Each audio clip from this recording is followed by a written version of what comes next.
Agustus yang lalu kami suami istri saya mendoakan saya mensyukuri pelayanan saya. Sudah 31 tahun saya jadi hamba Tuhan.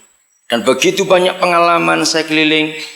Dan selalu ini yang jadi penyebab di dalam banyak gereja. Lalu kenapa sampai terjadi seperti itu? Maafkan saya cuma bicara secara umum supaya kita para hamba Tuhan betul-betul mengerti akan hal ini.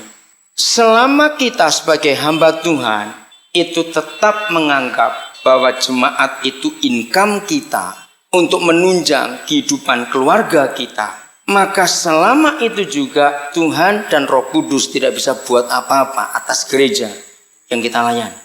Anak-anak muda, perhatikan engkau. Jadi gereja tetap milik Tuhan dan gereja itu bukan sumber pendapatan dan tunjangan untuk hari tua kita. Tidak. Kita harus belajar akan hal ini. Saudara, Tuhan Yesus ingin sungguh-sungguh dia dipermuliakan lewat kita sebagai gerejanya dengan segala cara yang dia ingin untuk kita kerjakan. Ada banyak peraturan.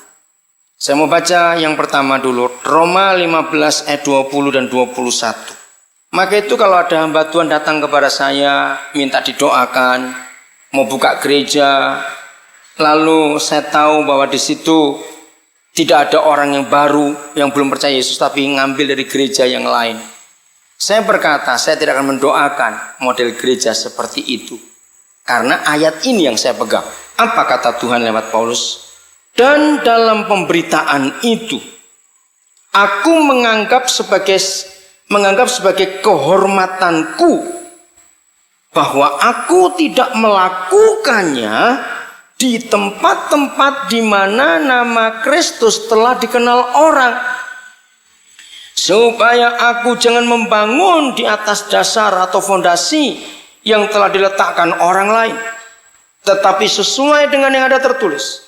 Mereka yang belum pernah menerima berita tentang dia akan melihat dia, dan mereka yang tidak pernah mendengarnya akan mengertinya. Jadi ini konsep yang saya pegang. Sudah lebih dari 30 tahun ini saya menjaga kehormatan saya sebagai hamba Tuhan. Maka itu waktu saya ke Papua, saudara, saya tidak buka gereja. Sebab sudah banyak orang Kristen. Lalu saya hadir di sana, saya menguatkan gereja yang ada. Dan mereka senangnya luar biasa. Maka itu sampai hari ini saya diterima baik oleh gereja di Papua. Karena saya datang membantu mereka.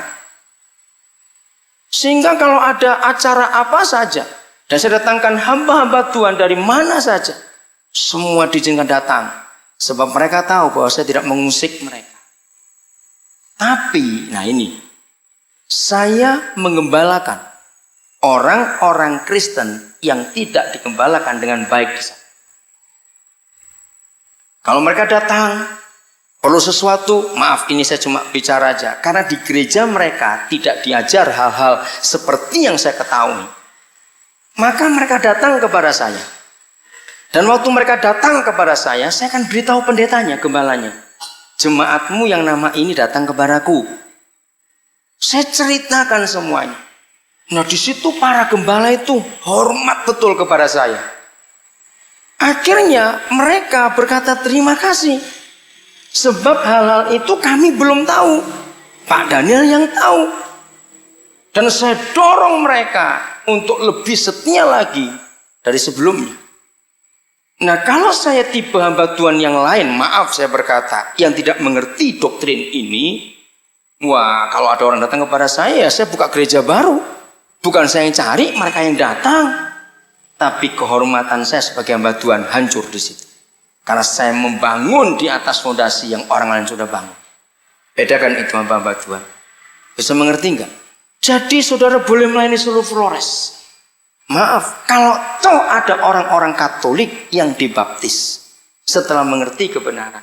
Saya di Papua, berapa banyak orang Protestan, orang Katolik yang mengerti kebenaran. Mereka baptis Islam. Saya lakukan. Karena itu permintaan mereka. Dan saya tidak mengajarin mereka. Tapi saya tidak perlu keluarkan surat baptisan lagi. Sebab mereka sudah punya surat baptisan yang dahulu. Itu saja. Dan hari Minggu saya tetap dorong mereka kembali ke Katolik, kembali ke Protestan. Tapi hari-hari lain, kalau mereka mau kumpul, Saya siap untuk kumpul, ayo kita belajar firman. Mereka makin bertumbuh di dalam iman. Luar biasa. Nah saudara, panggilan Tuhan atas kita adalah bukan untuk membangun gedung gereja dan organisasi gereja. Panggilan Tuhan atas kita adalah untuk menggarami dunia. Nah, untuk menggarami dunia tidak perlu lewat gedung atau lewat institusi, lewat lembaga. Tidak perlu. Saya ulangi lagi, ini pengalaman kami di Papua. Sampai hari ini saya tidak mendirikan satupun lembaga gereja. Tapi saya melayani begitu banyak orang. Baik yang sudah Kristen maupun yang belum. Kalau saudara kenal bir akan tahu berapa banyak orang Muslim juga itu datang kepada kami.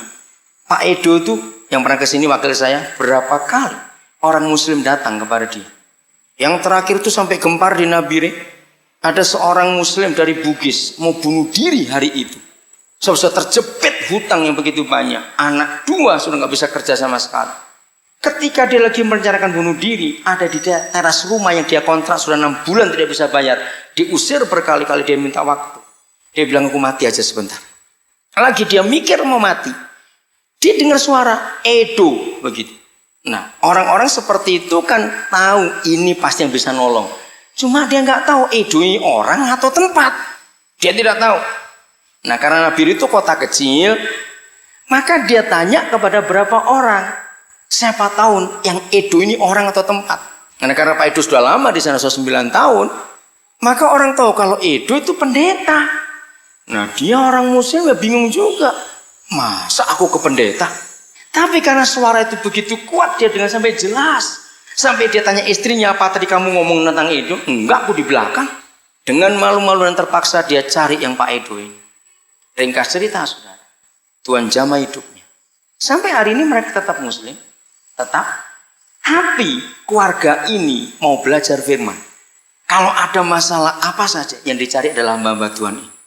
Nah, kami tidak akan mengkristenkan mereka. Kasihan mereka nanti akan dipojokkan oleh kelompoknya. Biarkan saja.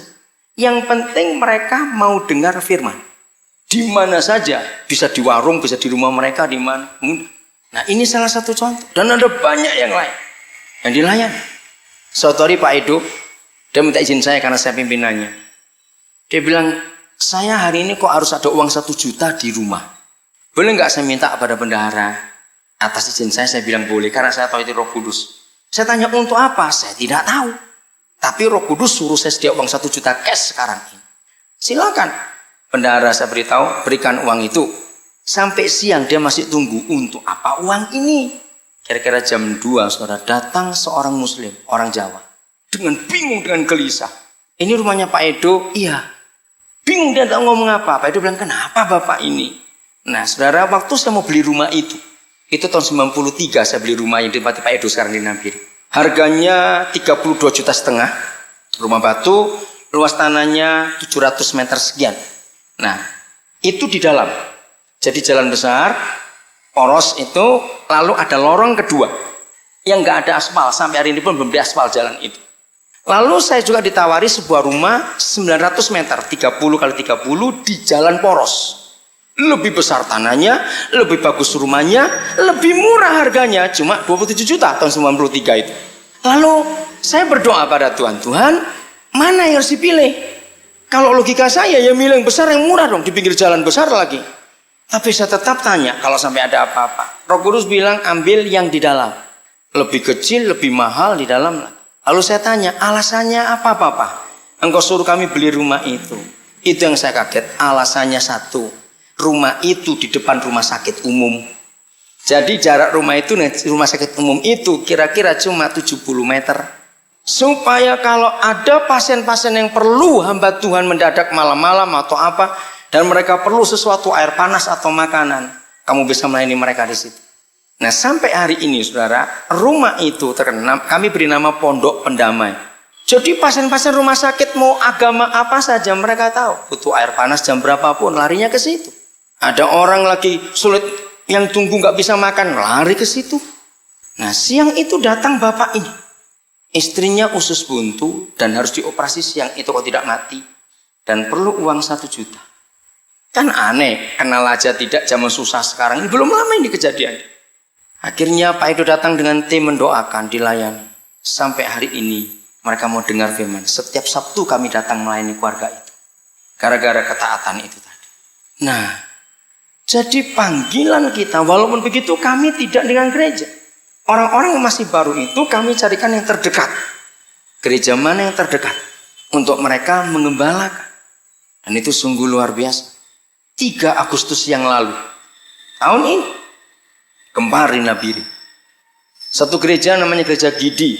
Jemaat Margi Rahayu. Ini daerah SP, daerah pemukiman. Membaptis seorang namanya Saharudin. Orang Bugis. Bersama istrinya. Lalu gembalanya minta Pak Yoga namanya. Supaya saya membaptis. Kenapa? Ini tukang ojek. Berapa bulan sebelumnya. Waktu saya dari kantor mau pulang ke rumah. Roh Kudus menyuruh saya untuk naik ojek. Jangan diantar atau naik kendaraan milik pelayanan. Ya sudah. Terus saya cari ojek nggak dapat. Lama sekali ada ojek lewat dipanggil. Dengan ringkas saja. Saya di atas ojek itu Roh Kudus bicara sesuatu. Si Saudin terkejut. Hari itu juga dia nyerahkan sekian hobatannya. Dan pas saya bawa rumah ke rumah, Pak Edo ada di rumah. Pak Edo melayani. Istri saya siapkan makan. Nah dari bulan itu saya tanya, kamu di daerah mana? Oh daerah situ. Nah kami tahu, oh ada gereja Gidi di situ. Kami serahkan untuk digembalakan. Nah itu contohnya. Jadi gereja-gereja kita tolong yang sudah ada. Menambahkan sebuah gereja baru tidak akan menyelesaikan sebuah masalah. Justru malah nambah masalah. Saudara perhatikan hal-hal seperti ini. Layani orang-orang Katolik, orang-orang Protestan, orang-orang Pantekosta yang belum tahu kebenaran. Tapi jangan dibukakan gereja baru lagi. Kita hamba Tuhan baru datang ke kota ini, bergabunglah dengan yang sudah ada. Maka kita akan disebut hamba Tuhan yang terhormat. Ini prinsipal kita. Lalu kenapa mesti ada kesatuan? Mengapa? Ini yang penting untuk kita tahu. Saudara, Yohanes 17 ayat 8. Saya akan bukakan pengertian ini. Yohanes 17 ayat yang ke-8. Begini kata Tuhan. Sebab segala firman yang kau sampaikan kepadaku telah ku sampaikan kepada mereka. Gereja, inilah tugas kita. Menyampaikan segala firman. Jadi gak cuma sebagian firman. Segala firman. Nanti kalau saudara ada waktu di rumah baca kembali ke Roma 15 tadi, ayat-ayat di atasnya dari ayat 17, Paulus memberitakan Injil yang sepenuhnya. Kalau ada Injil yang sepenuhnya berarti ada Injil yang tidak penuh. Memang. Kalau ada segala firman berarti ada sebagian firman. Ini konsep penting untuk gereja. Jadi yang harus kita beritakan gereja adalah segala firman. Jangan sebagian firman. Nah mungkin kalau saudara baru 3 kali ini mendengar cara saya menyampaikan firman dari kemarin pagi, malam dan pagi lagi hari ini. Mungkin ada pertanyaan-pertanyaan dalam diri saudara. Maaf lagi sekali kemuliaannya bagi Tuhan. Saya ingin ajarkan ini pada rekan-rekan hamba Tuhan supaya tahu. Mengapa cara saya menyampaikan firman Tuhan itu beda dengan hamba-hamba Tuhan yang lain? Sebab saya berusaha untuk menyampaikan firman yang utuh. Maka itu saudara perhatikan tadi dalam semua pertanyaan. Saya bisa jawab pakai firman. Karena saya berusaha hanya untuk menunjukkan firman. Bukan doktrin, organisasi, atau buku yang saya baca. Bukan pengalaman saya. Saya jaga betul-betul. Saya punya prinsip dalam hidup. Segala sesuatu yang kita hadapi pasti ada ayatnya dalam Alkitab. Nah itu saya cari. Begitu saya ngalami sesuatu dalam hidup, cari ayatnya di mana pasti ada firman-Nya. Saudara percaya enggak? Semua seluk-beluk kehidupan kita ada firman-Nya. Percaya atau tidak? Pasti. Nah, cari sehingga setiap permasalahan hidup yang saya hadapi, saya bisa tahu firman-Nya itu di mana. Dan itu makin kuat. Inilah cara kita memberitakan segala firman yang kau sampaikan, yang Bapa sampaikan kepada kita. Saya ulangi lagi 8, sebab segala firman yang kau sampaikan kepadaku telah ku sampaikan kepada mereka. Tapi yang penting kalimat berikut, dan mereka bagaimana? Lihat Alkitab saudara, mereka bagaimana? Mereka telah menerimanya. Nah, apa dampaknya? Ini gereja. Setelah segala firman yang diterima dari Bapa oleh Tuhan Yesus disampaikan oleh murid-murid dan murid-murid telah menerimanya, lihat kalimat berikut, maka mereka tahu benar-benar. Nah, ini yang penting gereja. Yang mendengar firman harus tahu benar-benar. Kalau saya pakai bahasa Indonesia yang umum, apa itu tahu benar-benar? Gampang. Jadi mereka itu tak benar-benar tahu. Ternyata banyak orang tidak tahu dengan benar siapa kita. Ini yang penting. Gereja harus punya otoritas, punya wibawa seperti ini.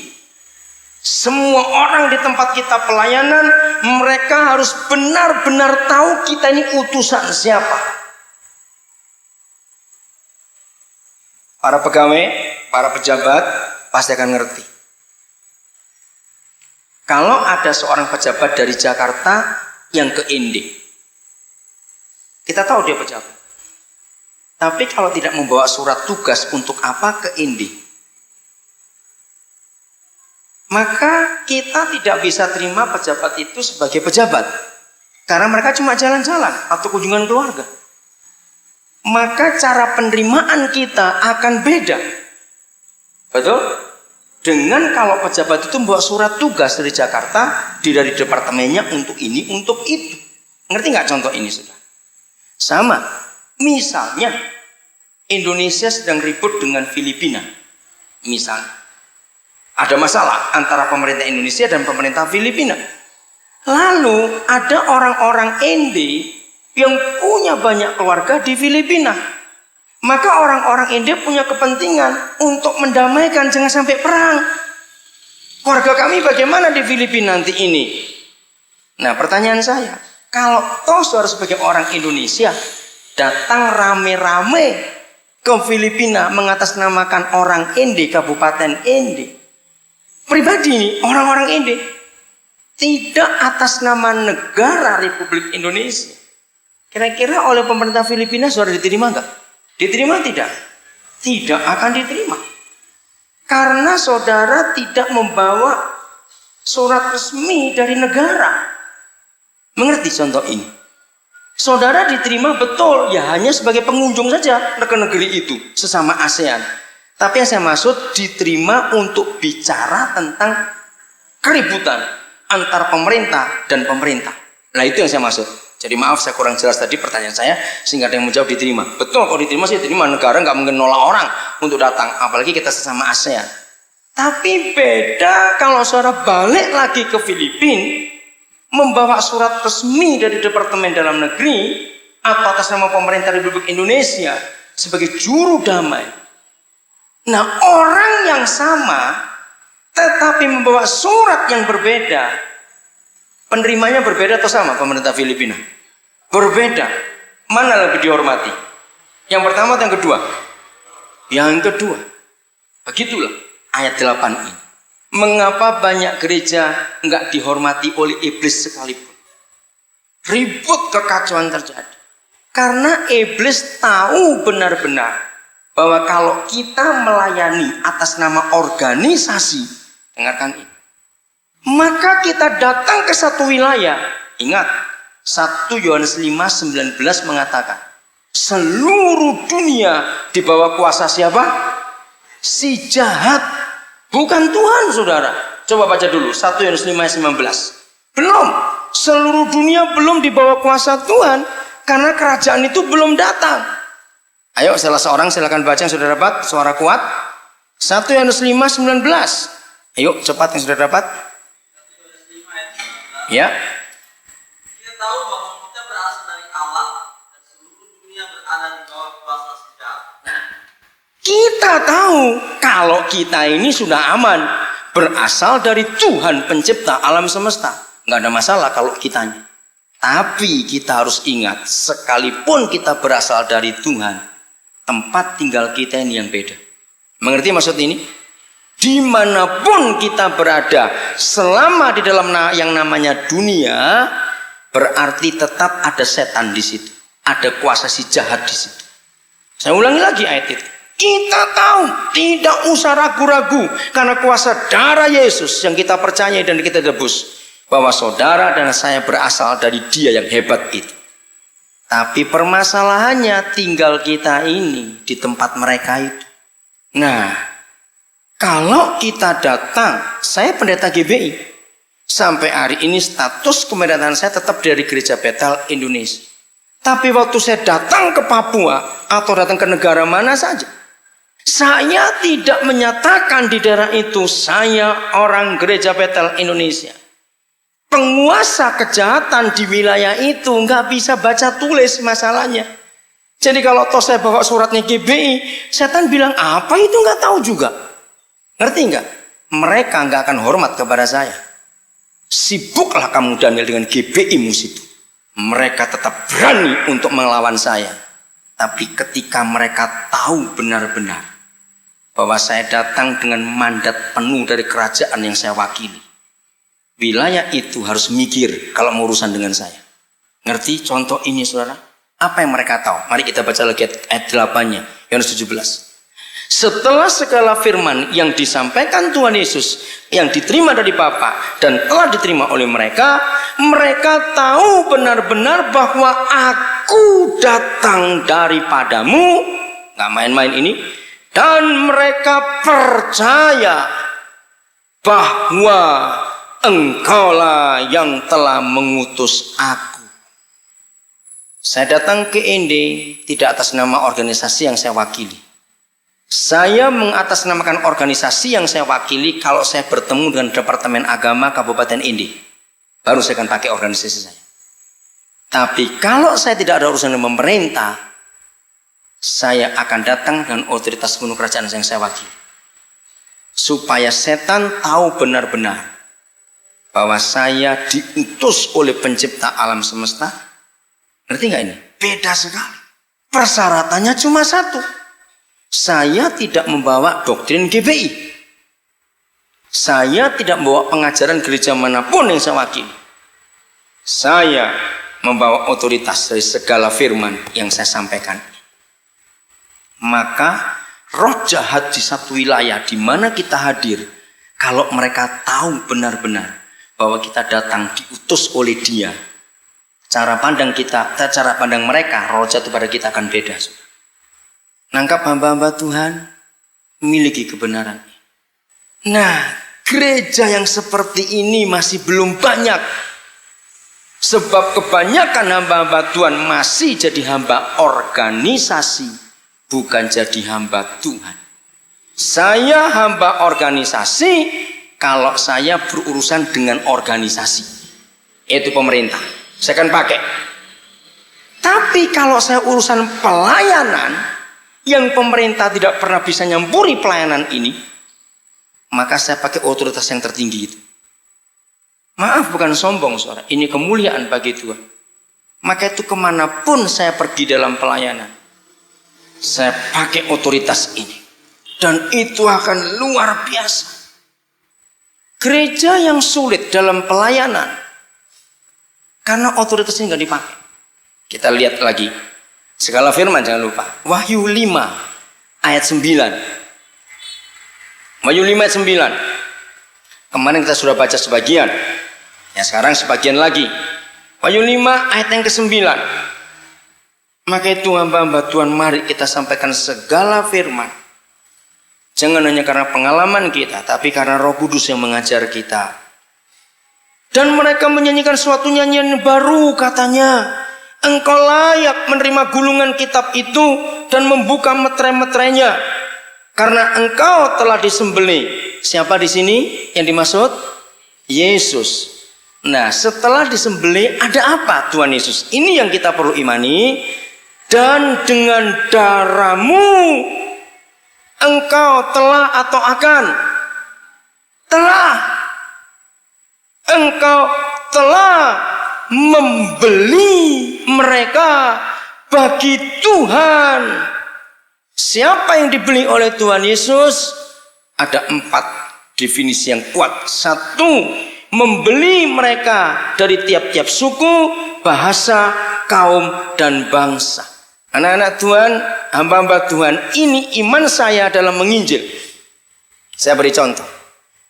Kalau suatu hari ada pengusaha dari Jakarta datang ke Indi, ketemu Pak Hengki yang baru jadi dealer Honda, lalu ketemu seorang hamba Tuhan dari desa, misalnya Pak Cornelius dari desa, misalnya Pak ya.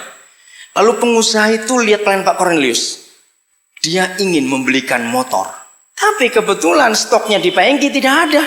Tapi pengusaha ini belum tentu kapan balik lagi. Pak Cornelius sudah pulang ke kampung, lalu si pengusaha sudah bayar cash kepada Pak Hengki, lalu Pak Hengki beri kwitansi, lalu kwitansi tanda lunas sudah dibeli, ini sudah dikirim ke desa di mana Pak Cornelius ada. 2 tahun kemudian pengusaha itu mengunjungi desanya Pak Hengki pelayanannya.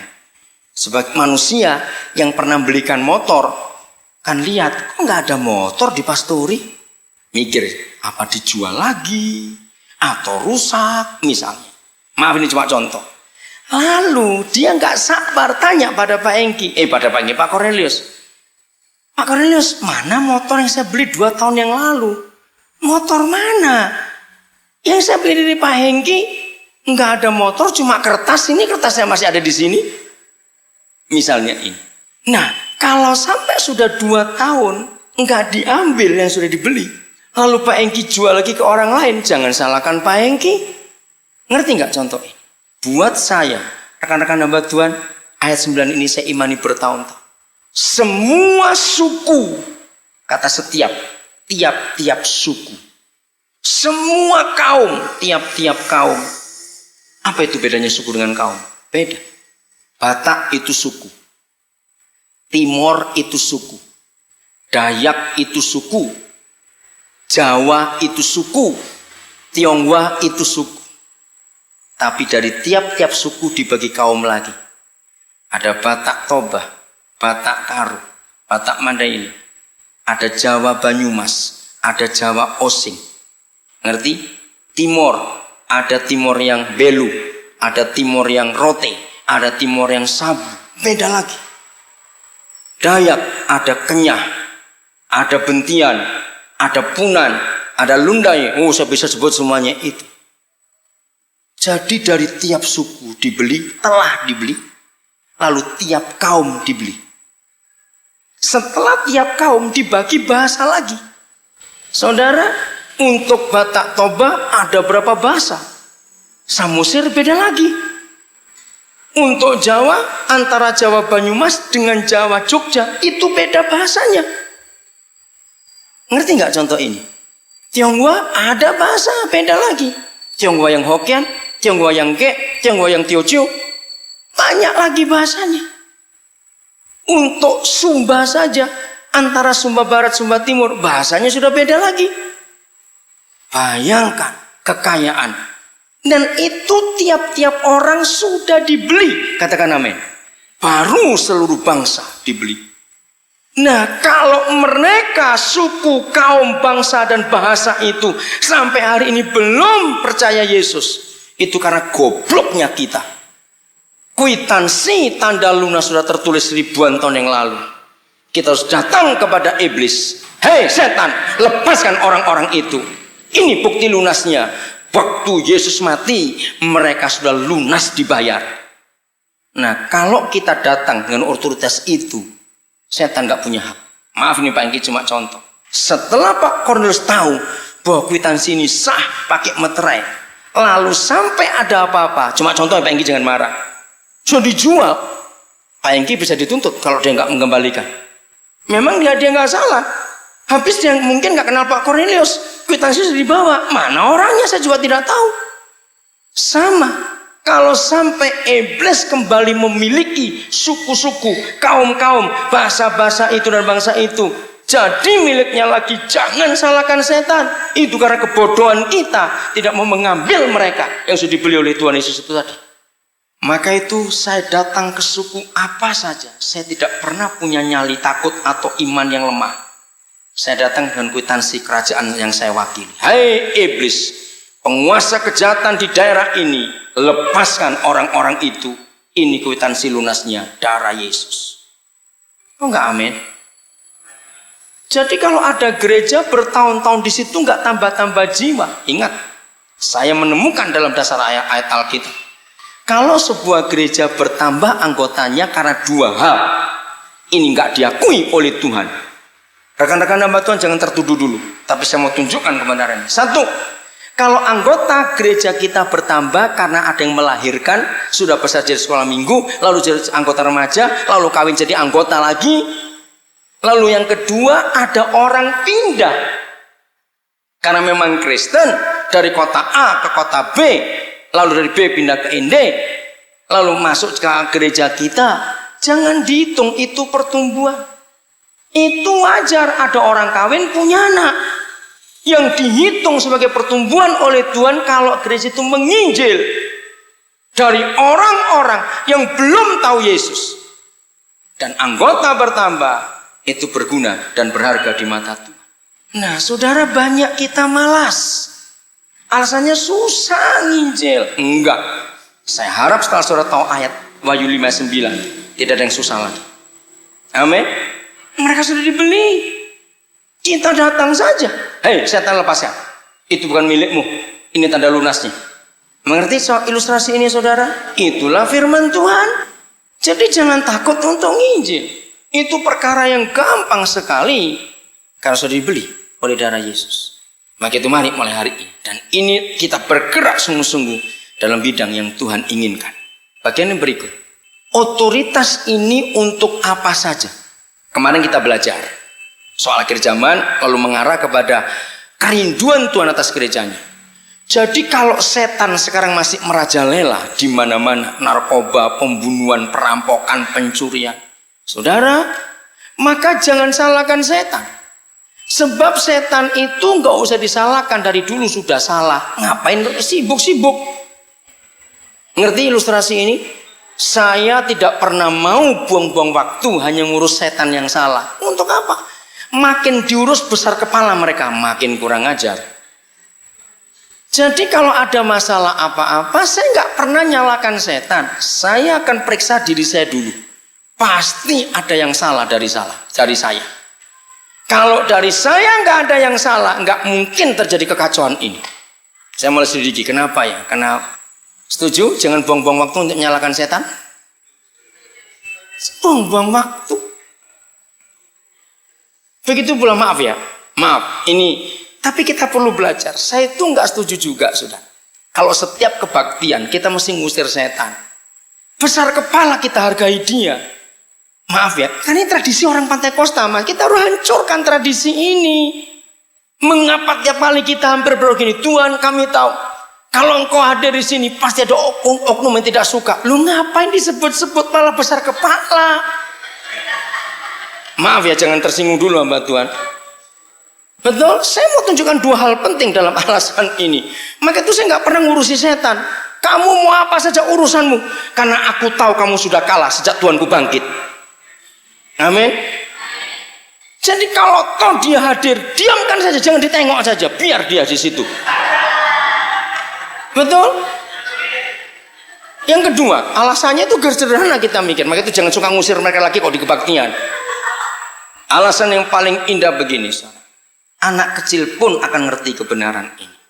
Ya, anak kecil pun ngerti. Kalau listrik padam, nggak usah sibuk cari air, cari sapu, cari apa itu kain pel, ngapain? Ambil terang saja, nanti gelapnya pergi.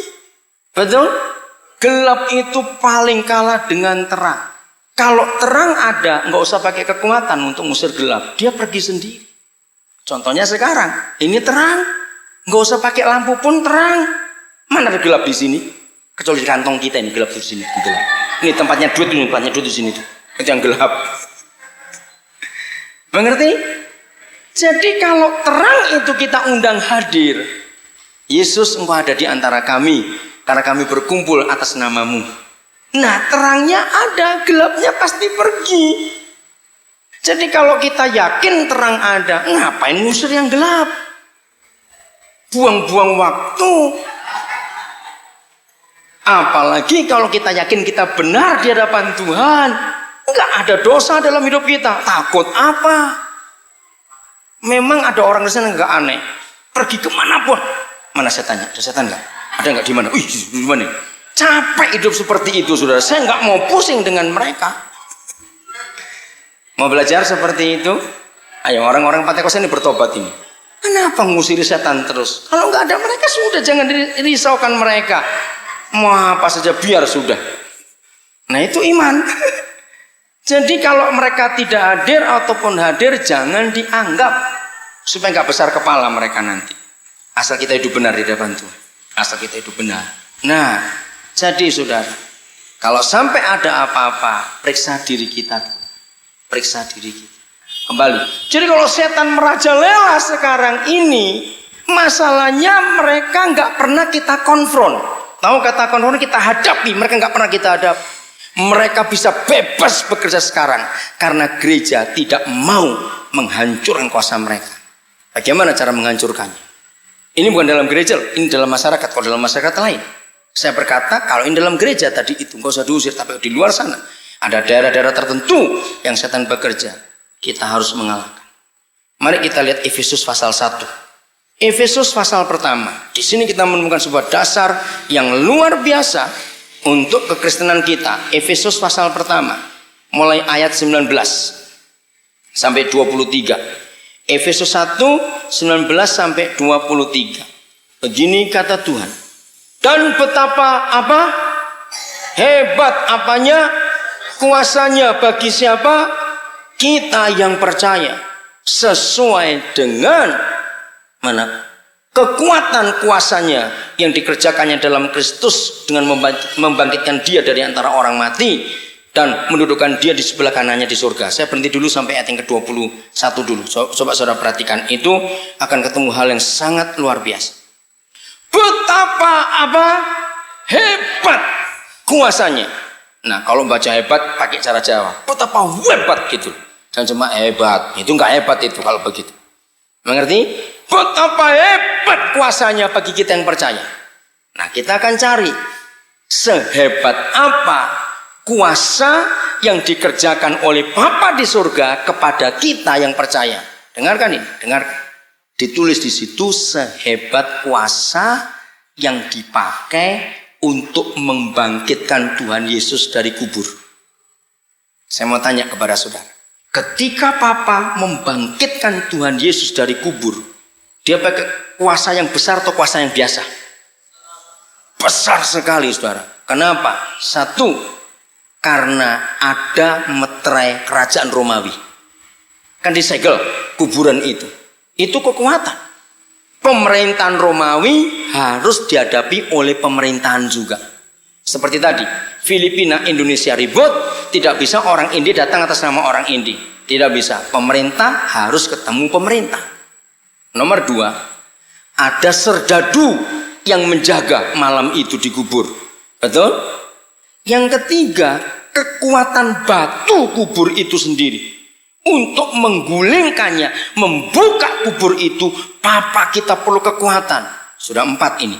Kuasa kerajaan Romawi, serdadu, maaf 3, dan yang ketiga kuasa batu, kekuatan batu kubur.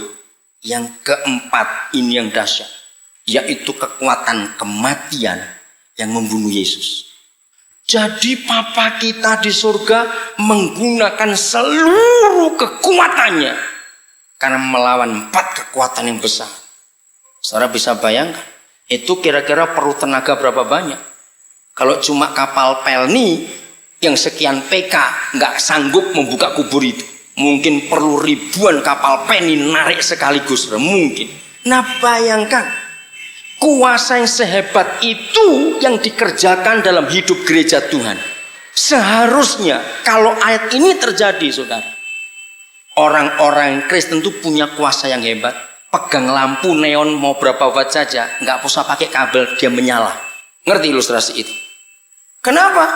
Karena kita punya kekuatan yang luar biasa. Katakan amin.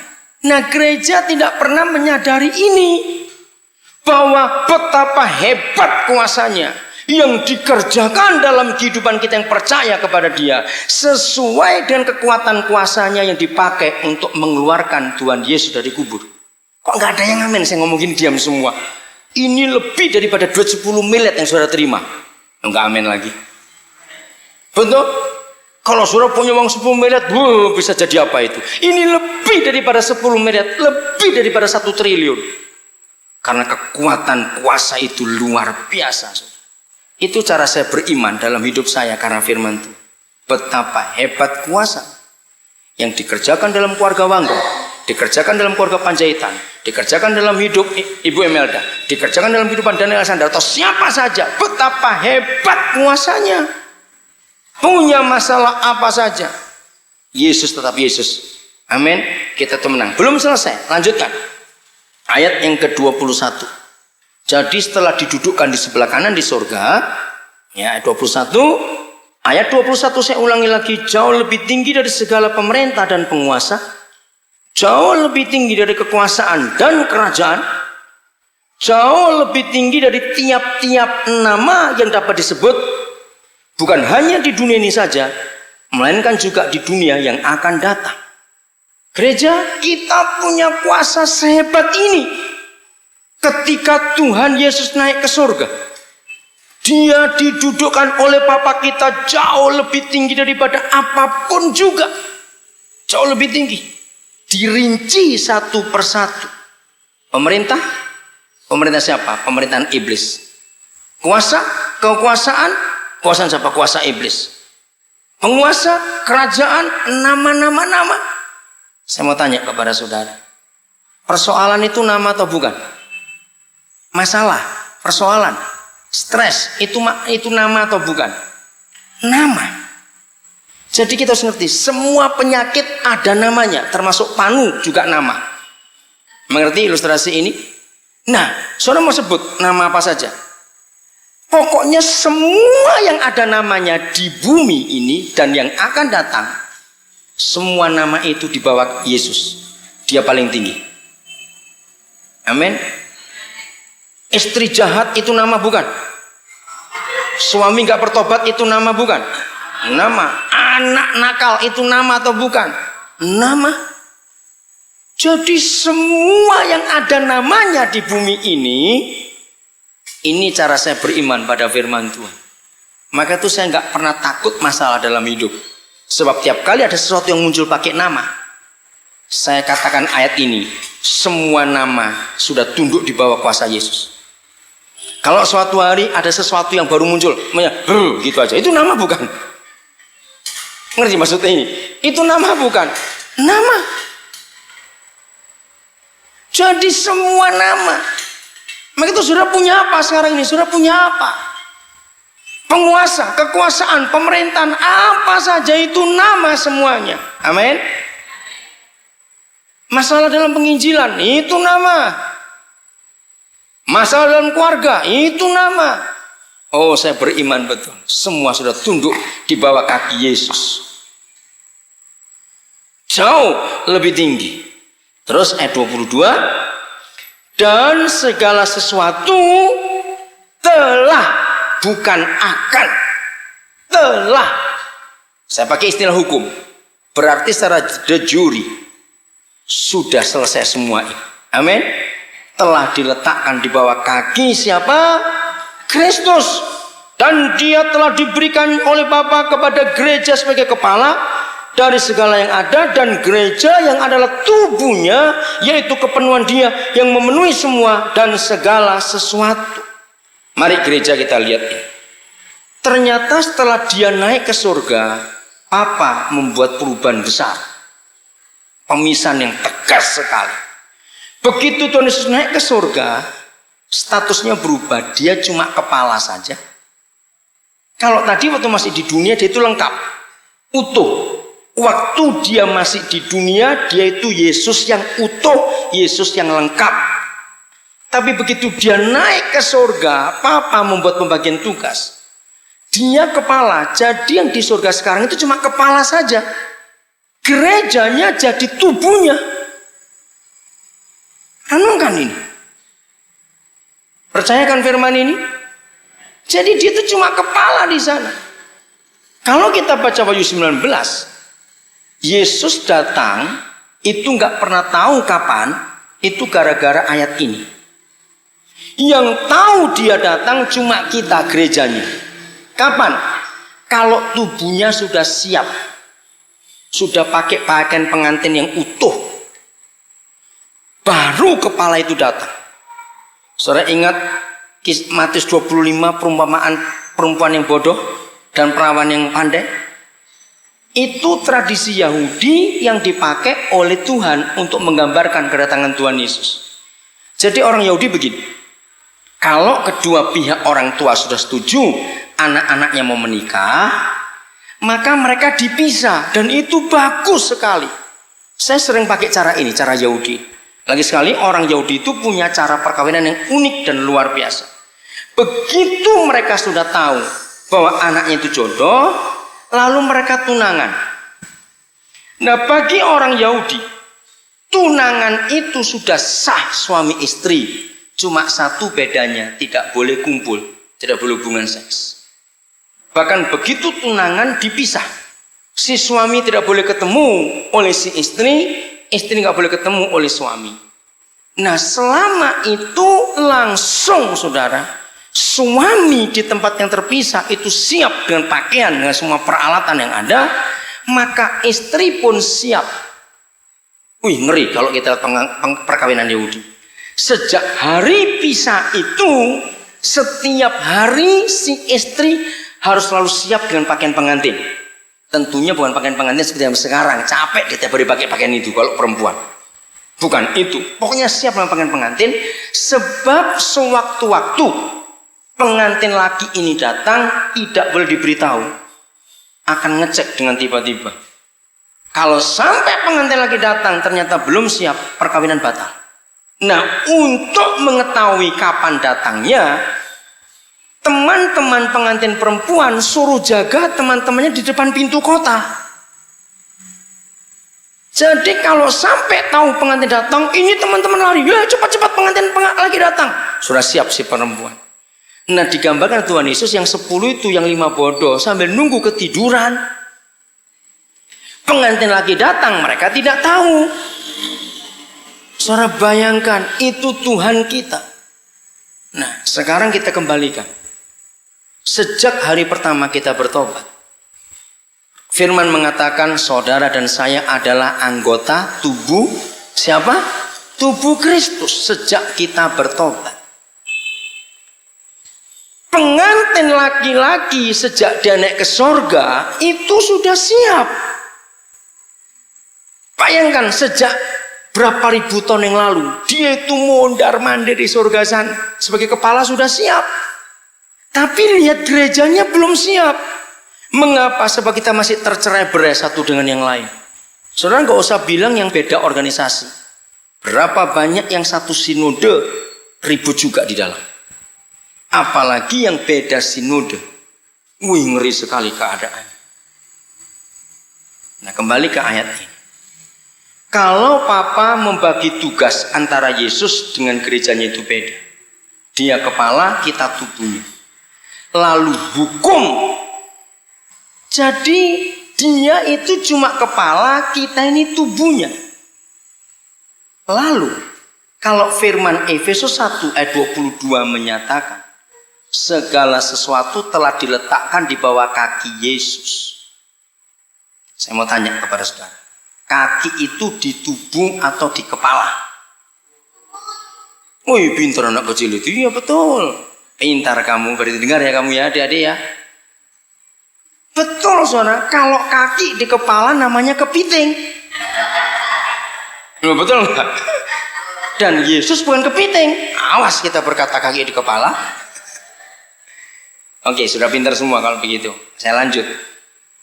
Berarti yang menginjak setan, menginjak nama semua itu Yesus atau gereja? Kenapa? Nah, kakinya di gereja. Gerejanya masih di bumi. Kepalanya di surga. Nangkap saudara? Ibu Melda, ini yang saya katakan kepada ibu. Maka itu saudara, sejak tahun 72 sampai hari ini, saya konsisten pada berita yang saya sampaikan. Kesatuan tubuh Kristus. Sejak 31 tahun yang lalu saya sudah khotbahkan ini. Kenapa? Karena saya kasihan Tuhan saya. Dia itu merana di surga sekarang. Bayangkan sebagai pengantin laki-laki sudah siap, kitanya nggak siap-siap. Kenapa kita nggak siap? Karena kita masih bertengkar, berkelahi satu dengan yang lain. Kakinya sudah ada, tangannya sudah ada, semua sudah ada, tapi belum menyatu. Nah coba bayangkan, sekalipun kaki Kristus kuat, tapi kalau badannya tidak lengkap dan tidak utuh, bagaimana mau nginjak setan kaki itu tadi? Nangkap sekarang berita ini saudara? Maka itu ada banyak gereja di Jawa yang tidak suka cara saya khotbah. Kalau saya bicara soal gereja, saya bicara kasar dan keras sekali. Karena apa? Percuma kita hebat, percuma kita mentereng, percuma kita gereja kaya. Kalau tidak bersatu, setan tidak akan bisa dikalahkan. Maka itu rekan-rekan hamba Tuhan, hentikan perkelahian. Kasihan Tuhan. Maka itu kaki Kristus tidak berdaya sampai hari ini. Dan setan sangat tahu bahwa yang mengalahkan mereka tidak pernah siap, yaitu kita. Maka itu mereka makin seenaknya bekerja sekarang ini. Narkoba luar biasa, perzinahan luar biasa, pembunuhan luar biasa. Ingat khotbah kemarin, kecelakaan, bencana alam, korbannya pasti di atas puluhan. Tiap kali ada korban yang mati ratusan, ingat setan sedang pesta pora. Dan itulah lauk pauknya. Mengapa mereka makin merajalela? Karena mereka tahu mereka aman-aman, belum ada yang mengalahkan. Sebab yang mengalahkan mereka belum pernah siap. Justru kita bertengkar sama sendiri. Suatu hari saudara, Roh Kudus mewahyukan saya begini, Daniel, kamu cari doa yang paling kurang ajar di Alkitab. Wah, saya pikir apa lagi papa saya itu? Saudara, itu cara saya bergaul dengan Papa di surga. Saya akrab dengan dia. Kalau dia menyuruh pasti ada, cuma saya belum tahu. Saya pelan-pelan cari sambil saya baca buku, saya tanya teman-teman saya terus tanya pada Roh Kudus yang mana doa paling kurang ajar. Ternyata ketemu di Mazmur 83. Coba lihat ini, kurang ajar betul doanya Asaf ini. Tapi yang saya heran, Papa tidak marah dikurang ajari seperti ini. Ayo coba kita jadi papa. Saya akan marah kalau anak saya kurang ajar seperti ini. Enak saja. Lihat Mazmur 83 saudara. Ini penting sekali kita ketahui dalam hidup kita. Mazmur 83. Kenapa papa tidak marah? Karena ada alasan yang jelas sekali. Mazmur 83. Judulnya Mazmurnya Asaf. Jadi Asaf sembahyang.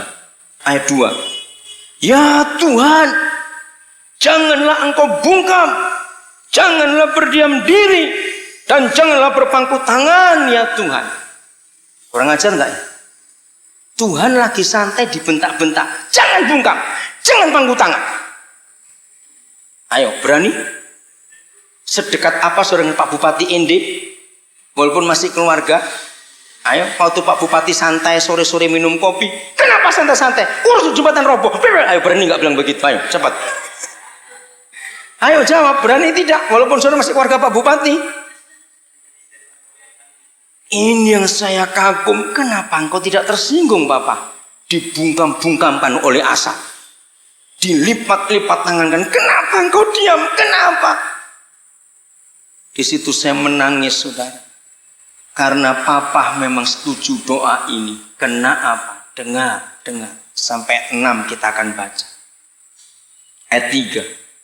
Sebab sesungguhnya musuh-musuhmu ribut. Orang-orang yang membenci engkau meninggikan kepala.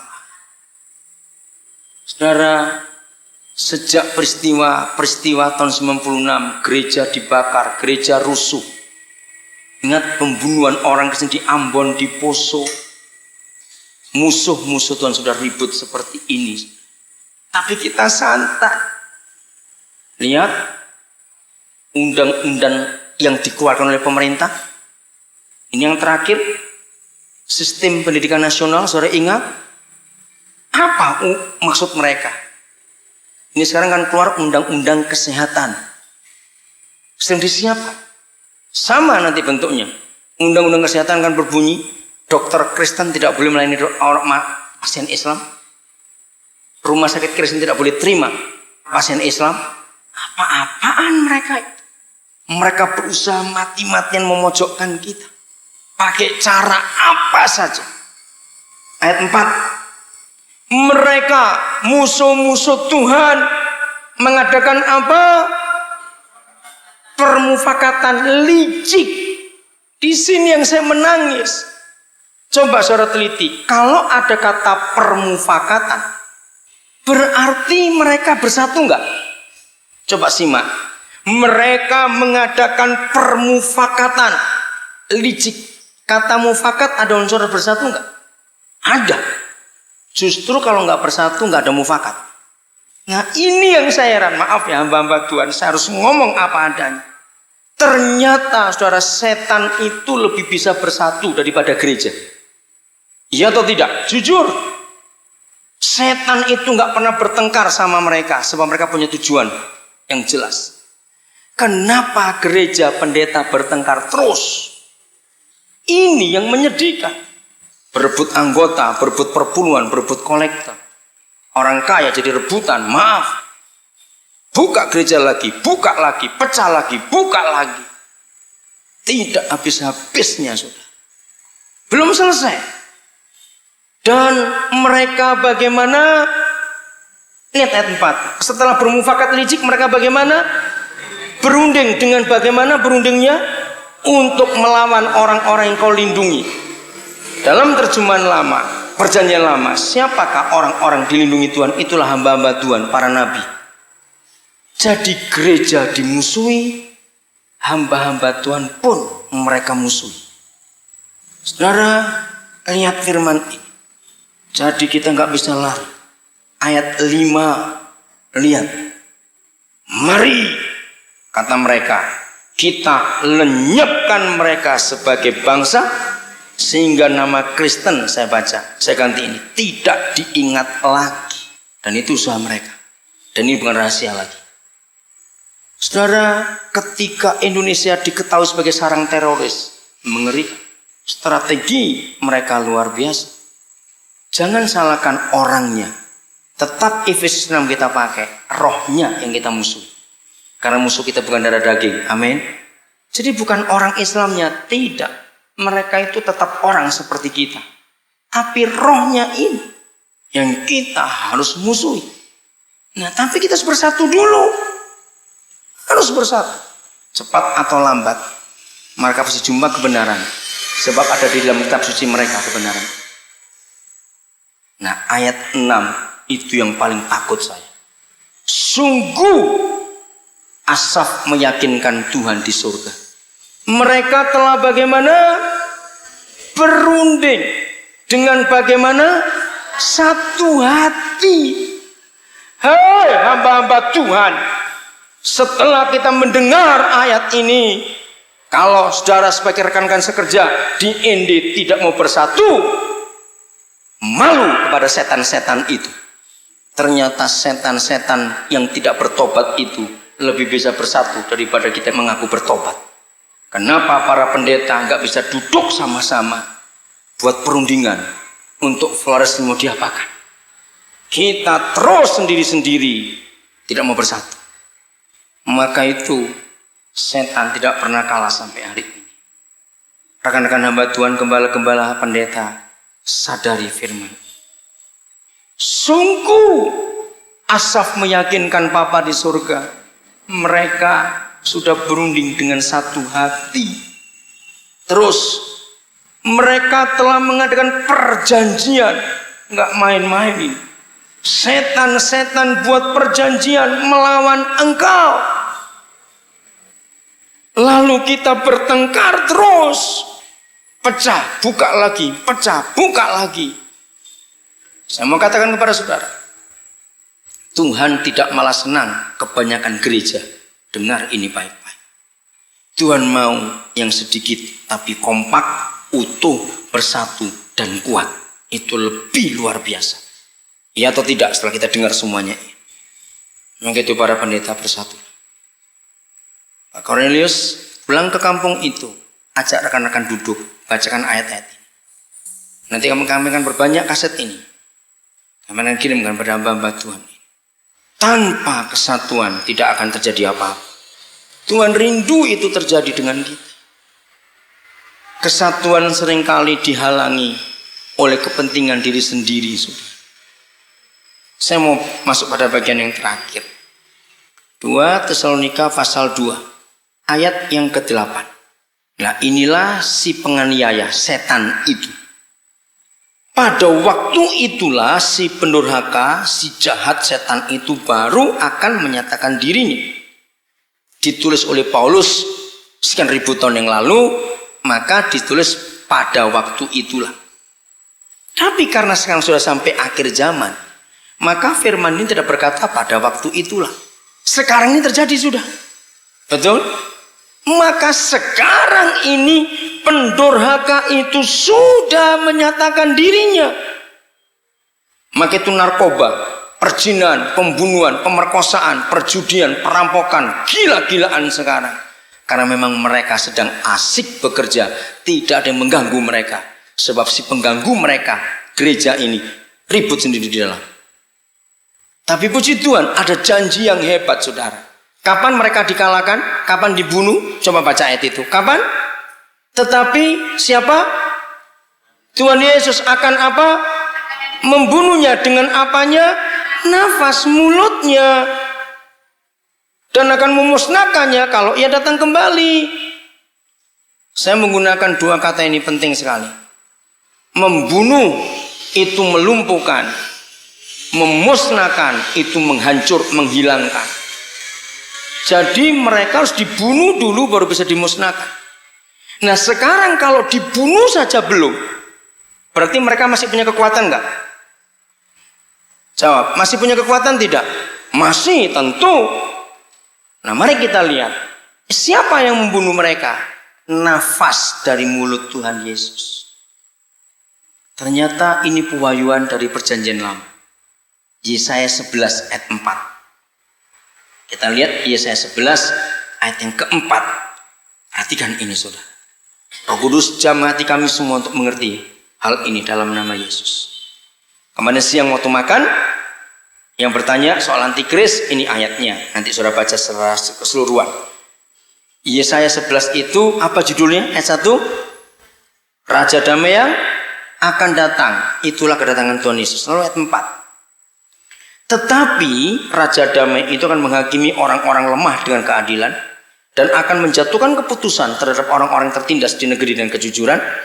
Ia akan menghajar bumi dengan firman-Nya seperti dengan tongkat, dan dengan nafas mulutnya Raja Damai itu akan membunuh orang fasik atau setan-setan itu.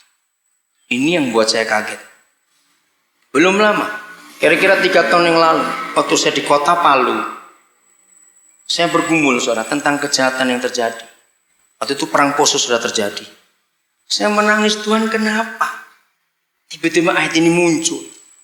Yesaya tidak pernah ketemu Paulus, betul? Mereka hidup di 2 zaman yang berbeda. Tapi Yesaya dan Paulus bisa terima pewahyuan yang sama. Bahwa setan itu bisa dibunuh kalau Yesus bisa bernafas. Pertanyaannya sekarang, kembali kepada Efesus 1 tadi sama. Kita anatomi tubuh manusia. Saudara betul menjawabnya.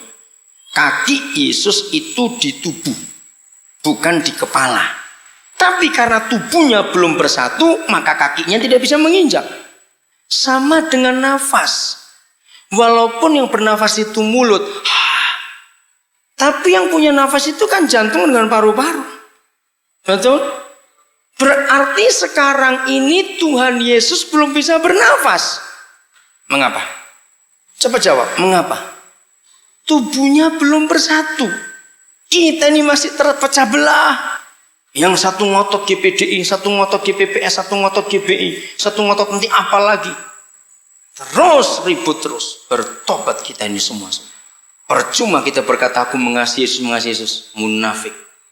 Kalau kita mengasihi dia, kenapa kita biarkan dia merana? Kalau kita mengasihi dia, mengapa kita biarkan dia sesak nafas? Kalau sahabat istri nggak bisa bernafas dengan baik sekarang, karena kita nggak mau bersatu.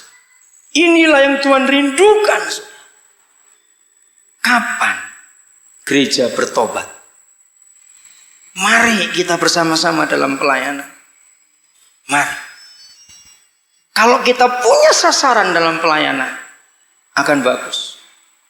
Bagian terakhir, cuma kita akhir dengan kitab Wahyu. Saya berikan contoh konkretnya bersatu itu seperti apa. Markus 2, kita lihat Markus 2. Jadi nanti pulang kita akan buat persatuan itu. Markus pasal 2. Kita lihat ayat ini. Mulai ayat yang pertama. Kemudian sesudah lewat beberapa hari, waktu Yesus datang lagi ke Kapernaum, tersiarlah kabar bahwa ia ada di rumah. Maka datanglah orang-orang berkerumun, sehingga tidak ada lagi tempat. Bahkan di muka pintu pun tidak, penuh sesak. Sementara Tuhan Yesus memberitakan firman kepada mereka, ada orang-orang datang membawa kepadanya seorang lumpuh. Nah, orang-orang ini berapa jumlahnya tidak disebut oleh Markus berapa orang anggota keluarga si lumpuh. Tetapi yang menarik, digotong oleh berapa orang? 4 orang. Berarti depan 2, kan itu tempat tidur, belakang 2. Renungkan, kalau rumahnya sesak sampai di muka pintu pun gak ada tempat, berarti ini masuk sekaligus berapa orang? Ayo hitung. 5. Betul tuh, 4 yang bawa dan si sakit 1. Coba renungkan, 1 orang aja nggak bisa masuk, sesak. Ini 5 harus masuk bareng. Hamba-hamba Tuhan, saya ingin tinggalkan pesan ini. Saya belum tahu kapan balik ke Indi lagi. Tapi kalau firman ini saudara pegang, Indi penuh kemuliaan Tuhan. Mari kita taruhkan diri kita sebagai 4 orang membawa orang lumpuh itu. Penuh sesak. Kalau saya salah satu dari 4 itu, bisa nggak saya berkata begini pada rekan saya 3? Sudahlah, nggak usah paksa. Besok juga masih ada Yesus. Kita pulang saja. Bisa saya berkata begitu? Bisa, bukan? Karena memang sesak, nggak bisa diapa-apakan. Tapi kita tahu kisah akhirnya, orangnya sembuh nggak? Sembuh. Kenapa bisa sembuh? Kenapa? Imannya siapa? Bukan si lumpuh. Imannya 4 orang itu. Ini yang menguatkan hati saya untuk bersatu. Maka Tuhan, hamba Tuhan, saya ingin tinggalkan roh kesatuan ini kepada saudara. Sejak tahun 72 sampai hari ini, saya tidak pernah membuat gereja baru. Kemanapun saya pergi, kalau ada gereja yang sudah ada, saya ingin memberkati, saya ingin menguatkan di situ. Sampai hari ini, saudara, sudah dari tahun 95, 19 Desember, sampai hari ini, surat majelis besar Gereja Pantekosta Pusat Surabaya belum dicabut. Saya ini masih berstatus pejabat gembala GPPS Manokwari. Waktu saya terima surat 19 Desember, karena tanggal 5 Desember gembala dipanggil Tuhan, Pendeta Dr. Elkana di Manokwari. Tiba-tiba saya dapat surat dari majelis besar, jatuh ke Nabire. Saya tinggal di Nabire. Tanda tangan Om Ishak. Dan surat itu masih berlaku sampai hari ini. Saya nggak tahu mereka akan ganti atau tidak setelah Om Ishak dipanggil Tuhan. Mereka minta karena mereka belum ketemu gembala yang cocok. Karena tiba-tiba gembala ini meninggal. Maka saya diminta jadi pejabat gembala sementara. Sampai hari. Jadi saya pegang 2 jabatan. GBI saya tetap pendeta, GPPS juga. Di Jakarta ada gereja besar namanya Duta Injil. Saya berapa kali diminta untuk jadi penasihat mereka. Akhirnya mereka juga keluarkan surat kependetaan dari gereja Duta Injil itu. Jadi mungkin saya ini pendeta paling aneh di Indonesia. Pegang 3 surat jabatan kependetaan dari 3 organisasi. Saya nggak pernah minta. Tapi buat saya dimanapun saya bisa jadi berkat, saya mau jadi berkat. Saudara, maaf, jangan mikir lain-lain. Dengan kapasitas yang Tuhan berikan kepada saya seperti ini. Saudara percaya tidak? Kalau saya buka gereja, saya pasti punya anggota cukup banyak. Iya atau tidak? Bukan sombong saya berkata ini. Tapi saya tahu panggilan saya. Saya bukan pemecah belah tubuh Kristus. Saya ingin ada kesatuan. Organisasi selalu memecah belah. Tapi kalau Roh Kudus tidak pernah memecah belah. Nah, untuk bisa bersatu harus punya sasaran. Kalau nggak ada si lumpuh, masa 4 orang ini kan masuk bareng-bareng nerobos semuanya itu? Nggak mungkin dong, dimarahi orang, betul, kurang ajar kamu. Mereka berempat bisa bersatu karena mereka punya satu tujuan. Orang ini harus sembuh hari ini. Setan-setan bersatu di Mazmur 83 tadi karena mereka punya sasaran, hancurkan gereja dan bunuh hamba Tuhan. Ternyata di mana ada kesatuan, orang bisa bergerak. Saudara lihat, hampir tidak ada perampok. Yang namanya perampok itu seorang diri, tidak ada. Kalau maling seorang diri. Mengapa perampok itu bisa bersatu? Karena punya tujuan, ingin dapat barang-barang.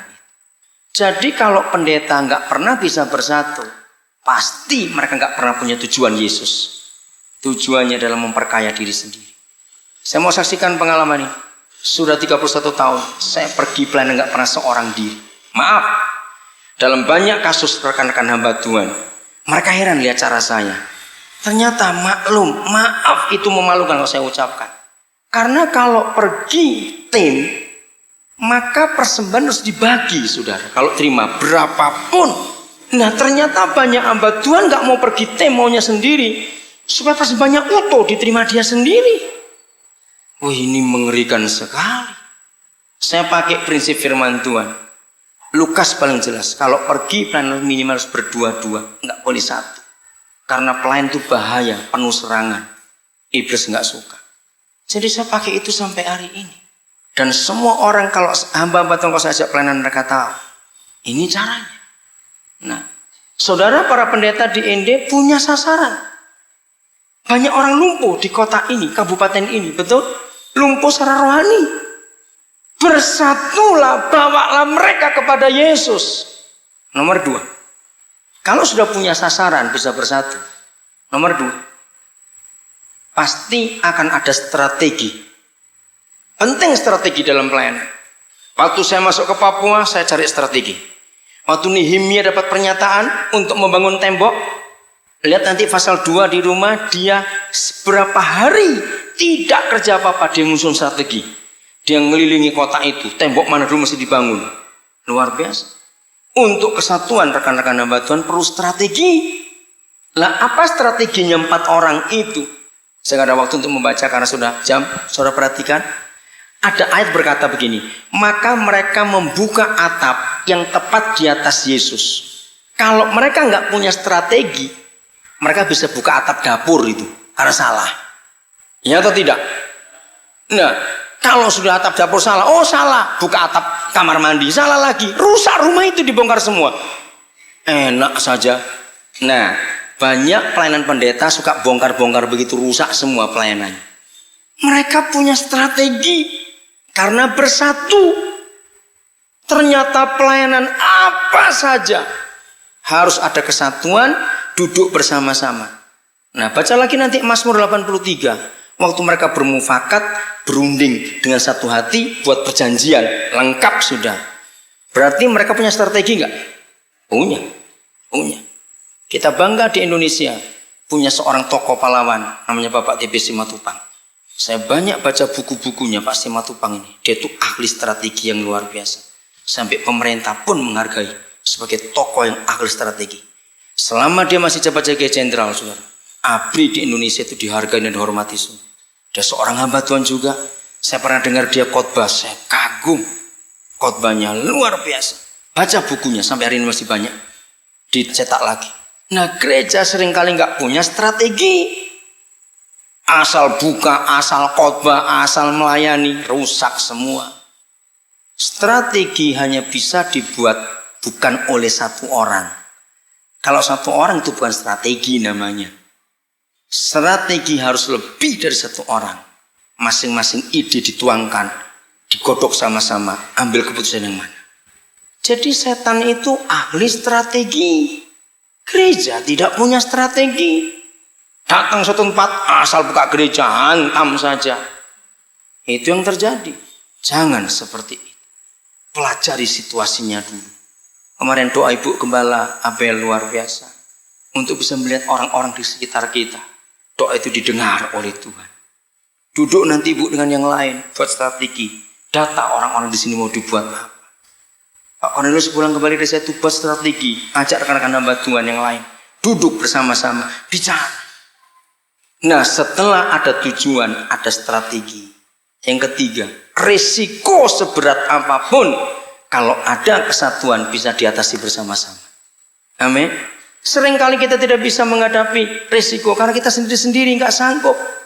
Apa risiko harus mereka hadapi? Mereka pasti harus nutup atap yang dibolongi itu tadi. Betul nggak? Kalau bongkar atap nggak ditutup lagi, kurang ajar betul mereka itu.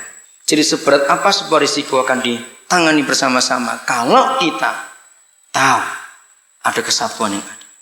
Maka itu mulai yang di kota Ende dulu. Tolong hamba-hamba di kota Ende, paling tidak sebulan sekali para pendeta kumpul. Doa, duduk bersama, berunding. Kita mau apa sekarang dengan kota kita ini? Dari kota langsung ke kabupaten. Kita mau apa untuk kabupaten ini? Apa yang paling mendesak dikerjakan sekarang ini? Nah, minta anak-anak Tuhan seperti itu. Nanti Roh Kudus akan memimpin untuk menunjukkan perkara-perkara yang luar biasa di hadapan Tuhan. Maaf, saya nggak ada waktu untuk membahas kitab Wahyu. Tapi saya akan berikan contoh terakhir, Kisah Rasul 16. Inilah contoh kesatuan strategi yang luar biasa yang Tuhan berikan kepada Paulus. Hebat sekali.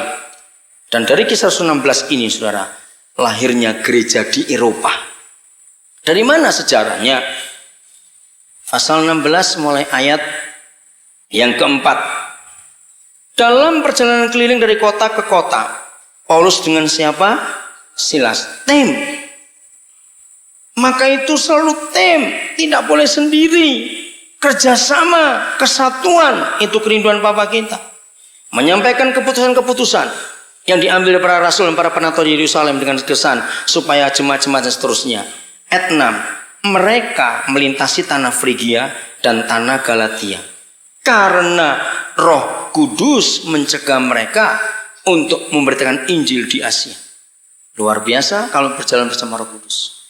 Roh Kudus bukan mencegah memberitakan Injil, tapi Roh Kudus ngatur strategi. Untuk kali ini Paulus dan Silas jangan di Asia saja. Aku punya cara baru, aku punya tujuan lain. Tapi mereka belum mengerti, masih ngotot. Ayat 7, dan setibanya di Misia, ini masih di Asia. Mereka mencoba masuk ke daerah Bitinia. Tetapi, siapa lagi sekarang? Roh Yesus mengapakan mereka? Tidak mengizinkan mereka. Hamba-hamba Tuhan, ini cara saya pelayanan. Kalau suatu kali saya petok, nggak bisa maju lagi, saya diam, jangan paksa. Itu waktunya untuk kita diam sebentar. Kenapa ini? Ayat 8. Setelah melintasi Misia, mereka sampai di Troas. Pada malam harinya tampaklah oleh Paulus suatu penglihatan. Orang Makedonia panggil-panggil. Berapa kali dalam pelayanan kita hamba-hamba Tuhan mengalami malam. Buat saya kalau malam itu berarti saya nggak bisa kemana-mana, harus istirahat. Bersyukurlah dengan adanya malam kita bisa istirahat, ngatur strategi. Karena malam maka tim ini berhenti, nggak bisa lanjut perjalanan. Kata malam nggak harus malam betul. Masalah dalam pelayanan, hambatan dalam pelayanan jangan diterobos. Kalau Roh Kudus bilang tidak. Berapa kali kita menerobos karena kita emosi, hancur. Diamlah kalau terhalang, diamlah kalau terhambat. Kalau uang sudah habis, diamlah dulu. Nah, lihat apa bedanya. Paulus malam itu terima penglihatan. Berarti dia tidak tidur, dia ngatur strategi. Kalau dia tidur maka bukan penglihatan, maka dia bermimpi. Jadi ini nggak tidur. Malam itu waktu yang baik untuk kita tenang di depan Papa kita, ngatur strategi. Rekan-rekan hamba Tuhan biasakan. Kenapa pelayanan kami bisa berhasil di Papua? Karena kami suka buat strategi. Duduk bersama-sama dengan pendeta-pendeta, ayo kita buat apa? Maka Injil sampai ke Eropa pertama kali. Makedonia itu wilayah Eropa yang paling ujung timur. Dan dari Eropa, Injil sampai ke Asia, sampai ke Indonesia. Karena gereja Eropa lah yang paling hebat dalam mengutus utusan Injil. Lihat yang ke Flores, yang ke Timor, yang ke Minasa, yang ke Batak, yang ke Papua, semuanya gereja Eropa. Yang ke Maluku, gereja Eropa. Gara-gara peristiwa ini ada strategi baru. Paulus dan Silas nggak ngotot. Tim dibentuk. Lagi sekali rekan-rekan sekerja hamba-hamba Tuhan. Dari organisasi gereja apa saja, jangan dipermasalahkan. Kalau kita anak-anak Tuhan, mari kita bersatu. Amin. Mari kita bersatu. Karena dalam persatuan itu akan melahirkan kemuliaan Tuhan yang luar biasa.